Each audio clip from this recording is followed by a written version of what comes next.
Microsoft has acquired Activision Blizzard for an amount of $68.7 billion. How will this shape the gaming of future? Namaskar friends, welcome to Illegal Desi. Let's discuss.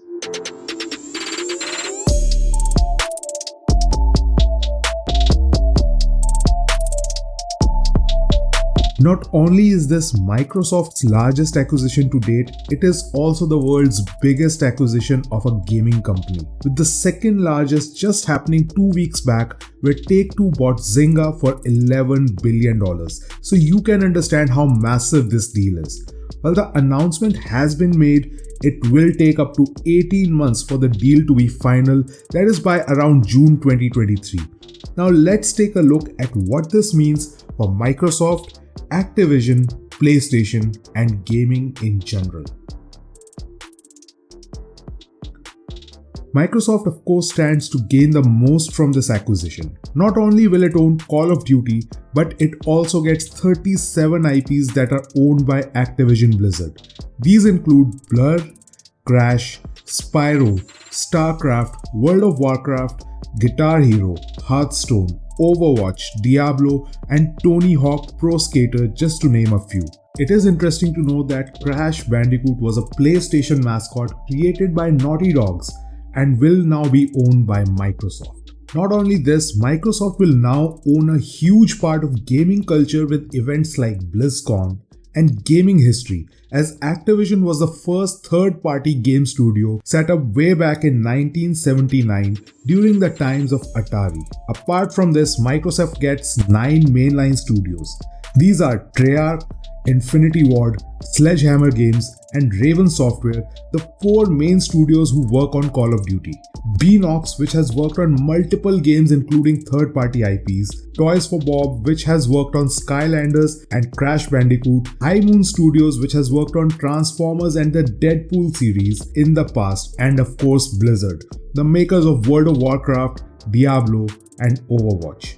And finally King, the makers of Candy Crush. While in branding, MS may get 9 studios, the actual count of Microsoft Game Studios will be over 60 due to the sizable acquisition and several support studios that provide the support to these mainline studios. Microsoft has already committed that they will allow the creative freedom at Activision to resurrect and create new IPs, mentioning one game in particular, Hexen, which interestingly enough was developed by Raven Software and published by id Software, also owned by Microsoft through Bethesda.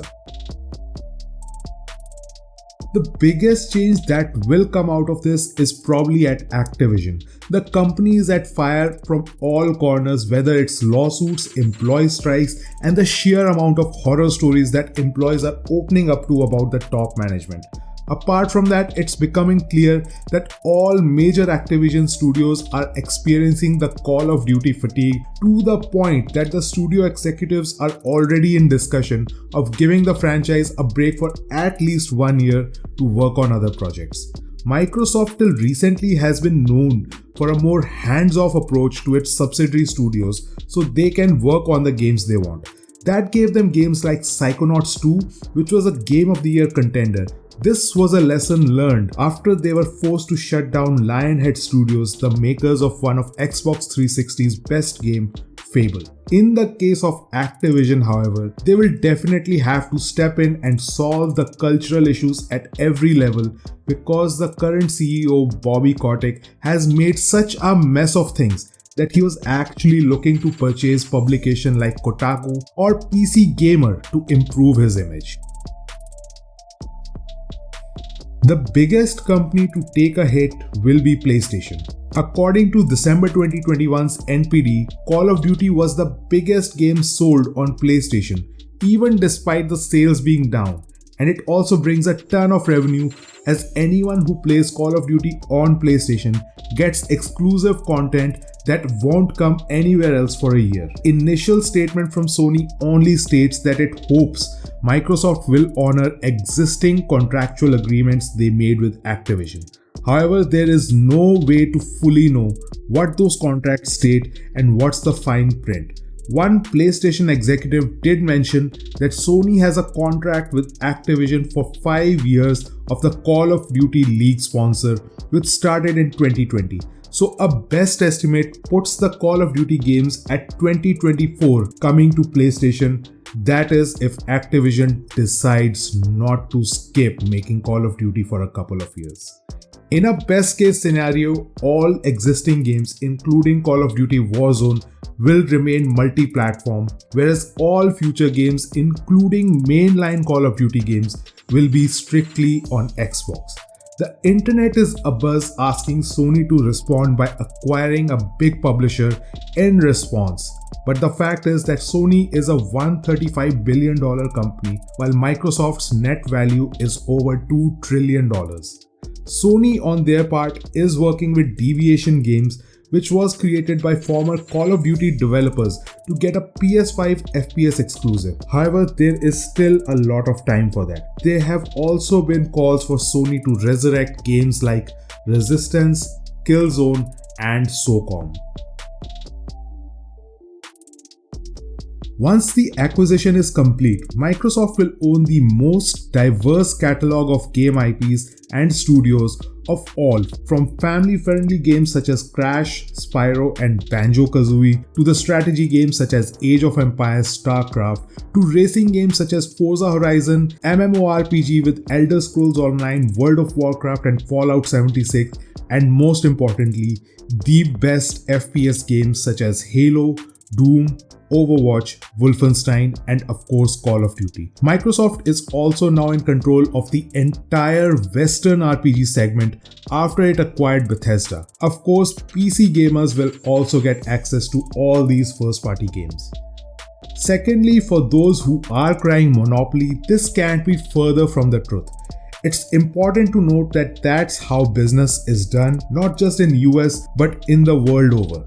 When Microsoft was planning to launch Xbox way back in 2001, they tried to buy Nintendo, whereas Sony pushed Sega out of the gaming competition by having exclusive rights to not only Tomb Raider during PS1 but many other games. It also did similar deals during the PS4 era by keeping games like Final Fantasy VII, ton of JRPGs away from Xbox that didn't allow Microsoft the ability to build an audience for those games. Neither did it let games like Guilty Gear and Street Fighter go to Xbox in an attempt to force Microsoft to exit the business by just having Halo, Gears, Forza, and whatever other games Sony allowed to be multi-platform.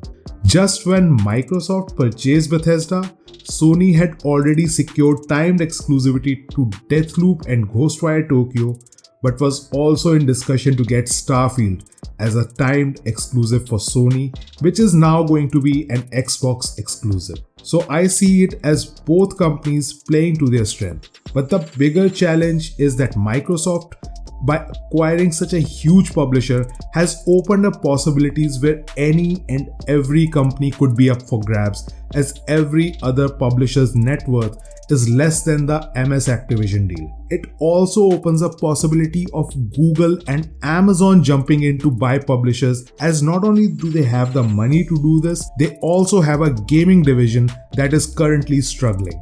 So what does this mean for you as a gamer? If you're on PlayStation, for the short term this will mean nothing at all, because Sony is still going to push out great games. For 2022, it has already released a roadmap of the games, including exclusives it will be launching.